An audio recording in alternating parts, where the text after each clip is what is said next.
Welcome to LNN News. I'm Carolyn Day Pruitt. Here are this week's top stories. Republicans and Democrats announced their 4th District nominees. Prince George announces a new class of Hall of Fame inductees. A new program gives seniors the chance to opt in to daily check-in calls. And an LNN special segment takes a look at how a group of local community members gave a life-changing gift for the holiday season. Those stories and more when we return after this.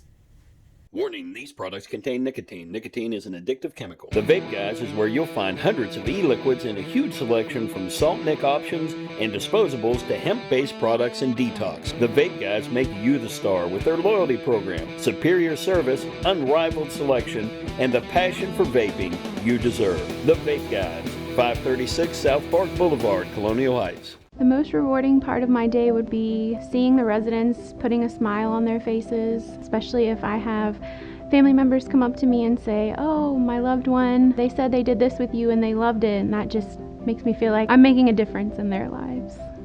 My name is Chrissy Roth. I'm the Memory Care Activities Coordinator at Dunlop House. We definitely make a difference in the lives of our residents, and I would encourage anyone to come to Dunlop House and see what we're all about. Dunlop House, more than a house, it's home. Welcome back to the LNN studio. First, let's take a look at state news. The candidate field for the February 21st special election to fill the now vacant 4th Congressional District seat is starting to shape up, with both the Republican and Democrat parties holding their nominations over the past week. On Saturday, December 17th, Republicans traveled from throughout the district to Life Academy in Colonial Heights to cast their votes for the Republican candidate for the seat. Between 10 a.m. and 3 p.m., hundreds of primary voters filled out ranked choice ballots featuring 3 candidates: Leon Benjamin, Dale Sturtevant, and Derek Hawley.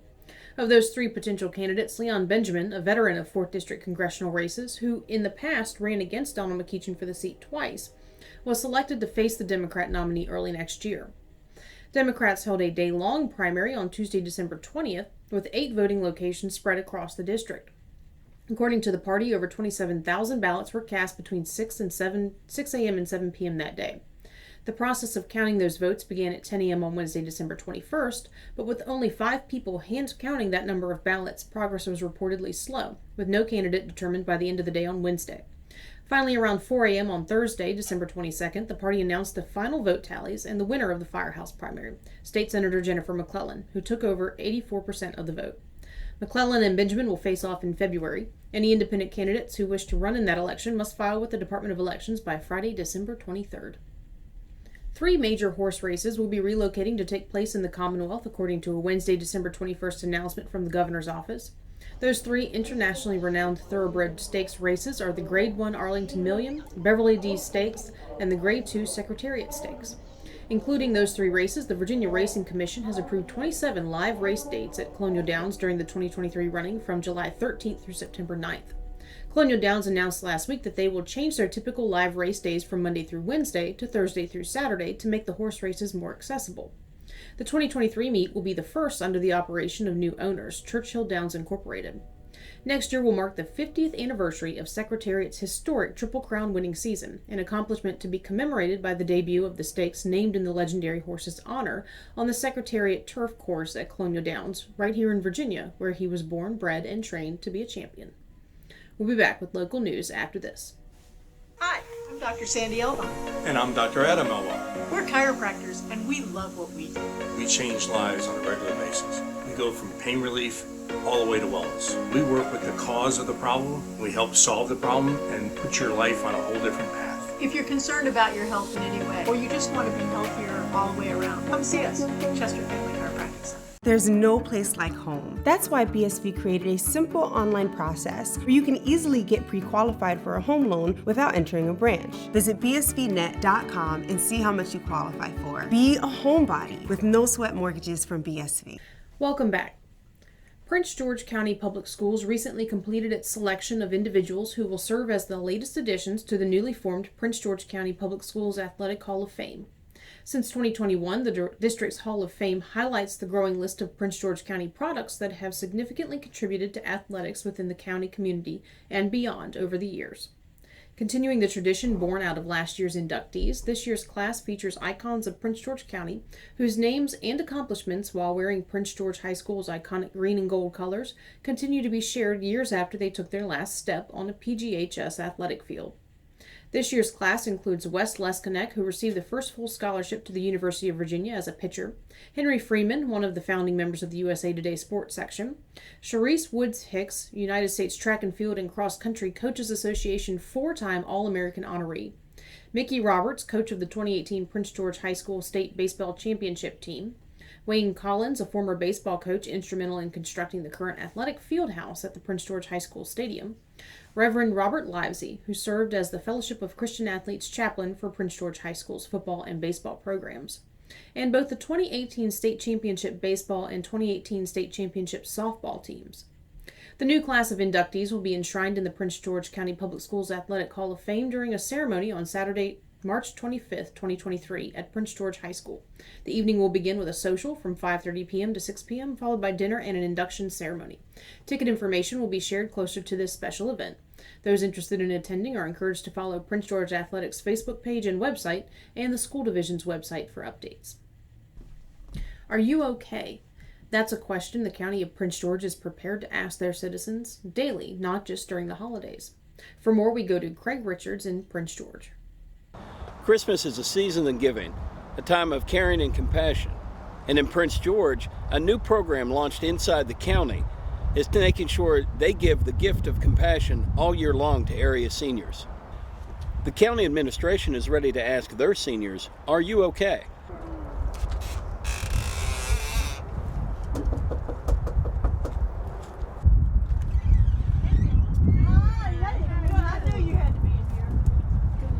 Are You OK is a national program connecting area seniors to a support system inside the county. Prince George Senior Citizens Task Force Chairman Marianne White visited Marie, the first county resident to become part of Are You OK, to explain the system. Seniors or disabled residents sign up for free, confidential phone calls to check on their status daily. Once in the program, the individual will receive an automated call simply asking, "Are you okay?" If there is no answer after 3 attempts to reach the resident, the police are dispatched to the residence to physically check on the individual. I had a chance to speak with Marie a few moments about the program. This is a relatively new program. To your understanding about people just checking on you, making sure everything's okay, how do you feel about this program?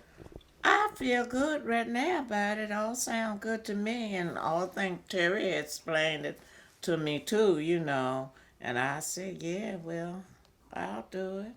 Does this feel a little bit like having an extended family just checking on you each day? Let me tell you something. Extended family I need, because I don't have no family now.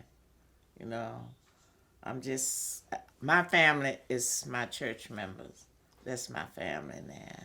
So I got more family. So more family you have, the better it is.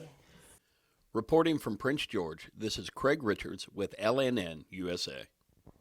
The task force initially set out to determine ways to help seniors and disabled individuals in the county. The Are You OK program was one of the suggestions provided by the county social services department. The task force chose this program because it's less invasive than other options and more concerned about the senior or handicapped citizen, according to task force chairman Marianne White. Individuals in Prince George interested in the program may contact the task force at 804-481-3919. We'll be back with more local news after this. Today's show is brought to you by our friends at the Cloud Factory, who take a customized approach to their customers. They know not everyone is alike, and neither are their needs. So, the Cloud Factory focuses on what's best for you when it comes to CBD, hemp-based products, vapor nicotine, glassware, and just about anything, providing alternative routes to a healthier you. It's time you heard the best fried chicken doesn't come out of a bucket or a box. You'll find it fresh out of the deep fryers at Breeze Inn. Virginia's finest chicken. Succulent, juicy chicken with a crispy coating. Hungry for more? Try our pulled pork barbecue, real Philly cheesesteaks, and mouth-watering burgers. Home to Virginia's finest chicken. And oh yeah, we've got a convenience store too. Welcome back. Veterans and supporters laid wreaths at headstones honoring the fallen at Hopewell's Veterans Cemetery on Saturday, December 17th, also known as Wreaths Across America Day. The main wreath laying event took place at Arlington National Cemetery, but an additional 3,400 locations across the 50 United States, at sea and abroad, also lay wreaths in honor of those who have sacrificed everything for the freedoms enjoyed by people in the U.S. According to Wreaths Across America, the nonprofit organization's mission is to remember veterans from the Revolutionary War through present-day conflicts. Quote, "Our veterans are devoted sons and daughters, fathers and mothers, sisters and brothers," the organization says, adding that these veterans come from all backgrounds in life in order to place their lives on the line for our freedoms. Wreaths Across America says the reason for an additional commemorative day for veterans is because, although Memorial Day and Veterans Day already honor vets, service members sacrifice their time and safety every single day of the year to preserve our freedoms. The organization states that in many homes there is an empty seat for one who is serving or one who made the ultimate sacrifice for our country, and that there is no better time to express appreciation than during the hustle and bustle of the holiday season. The Veterans Cemetery in Hopewell was just one of the 3,400 locations dedicated to honoring our local veterans by the laying of wreaths this Christmas season. The full list of participating locations can be found at wreathsacrossamerica.org, along with the opportunity to read about some of the soldiers honored in the ceremony and information on sponsoring a wreath in memory of an American hero. In 2019, Elizabeth Hartman was pregnant, but that affirmation of life quickly turned into a struggle for survival for both her and her baby when a tragic auto accident left Elizabeth and her unborn child in danger. While both survived the crash, one of them would come out the other side with significant mobility restrictions. In the accident, Elizabeth suffered a spinal cord injury, which left her unable to walk. That life-altering event was the beginning of over 2 years of challenges, including trying to function in a home not designed for the physical limitations she faced. Even basic functions many take for granted were nearly impossible for her to perform. Elizabeth struggled to find a sense of normalcy in a home that did not accommodate her new physical needs, particularly in her bathroom. But family came together to help her tackle that challenge and ultimately celebrate with a ribbon cutting. We spoke with Elizabeth, who explained how the impromptu renovation came about. 3, 2, 1. Yay! Happy bathroom. Happy bathroom. A family member offered to help me with my bathroom. I tried to go through my insurance company to get them to help me remodel my bathroom, but they would only allow me to, they would only provide $5,000, and that would not cover everything I needed to be done in here. So my family reached out and they happened to be willing to help me out, and they got together with some local contractors and they redid my bathroom for me, and it's wonderful. She explained what the project means to her and her family. It's everything to me. There's no bathroom in my house that I could get my chair into, so I couldn't shower at home. I had to bathe in my bed. So for me, it's just wonderful to be able to have the opportunity to wash my hands and brush my teeth at the sink instead of with 2 cups and a towel, and to actually be able to shower and wash my hair and my body in the same time, same day, because sometimes that doesn't always happen. I have to wash my hair in the sink in my kitchen, and I have to wash my body in my bed. And also I'm trying to work on pelvic floor therapy, so being able to have a space that I can get to the toilet, I can take a shower myself and use the sink like a normal person, for me it just improves my mood and my attitude, and it just makes me feel more normal. Barbara Allen, Elizabeth's aunt, explained how the project came about. Well, I sent out a sort of a GoFundMe page, and I just went through the family members and friends, and all of a sudden I had this one family member say, "Hey, we'll do it." So they paid for everything. I didn't have to GoFundMe anymore. They took care of the whole job for us. That family member was Mitch Hartman and his wife Stacy. She spoke on the ribbon cutting, why they got involved, and how this project has sparked a nonprofit.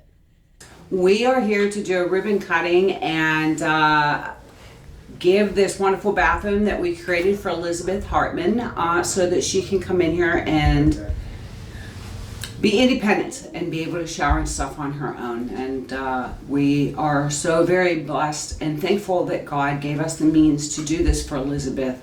Is this unique to your company, or have you done this before? No, this is our first time. But Homes by S&M is we build homes, obviously, and we are starting a nonprofit, which we have not been categorized yet by the government, by the IRS, but we will soon, and it's going to be called Hands of Hope, and we want to help more people.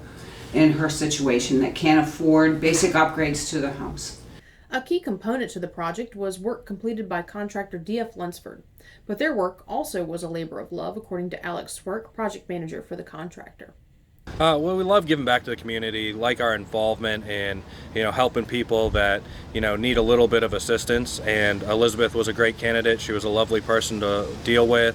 Every time we came in, she had a smile on her face and was just wonderful to be around and enjoy helping her in the future and develop, a better situation for her here.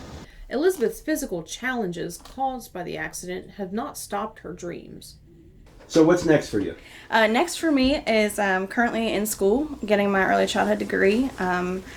In Prince George County, where we live, there's not a lot of options for childcare. So I'm actually getting my degree now to do the first steps to owning my own childcare center out here in Prince George County. I do have an eye on some properties that I'm interested in that I think would be in an ideal location for access for people in the area.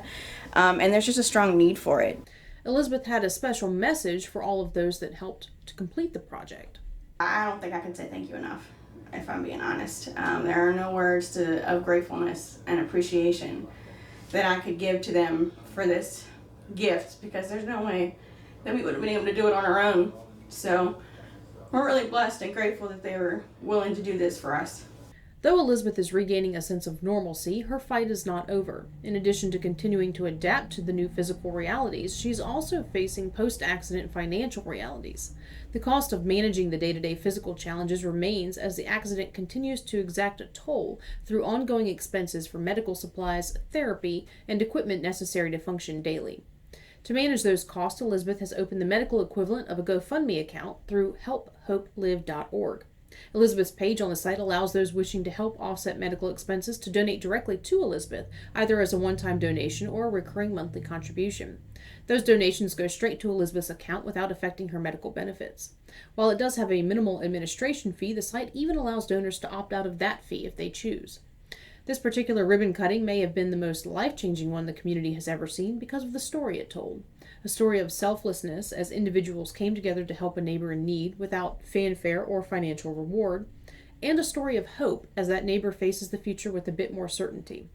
Even more impressive is the story it told of Elizabeth Hartman's triumph in the face of tragedy, a mother of three that refuses to define her life or limit her dreams by a singular event.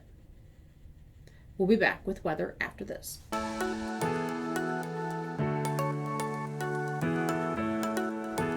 Yes, you can still get haircuts, colors, highlights, waxing services, everything that's going to make you look great right here at the Apothic Company.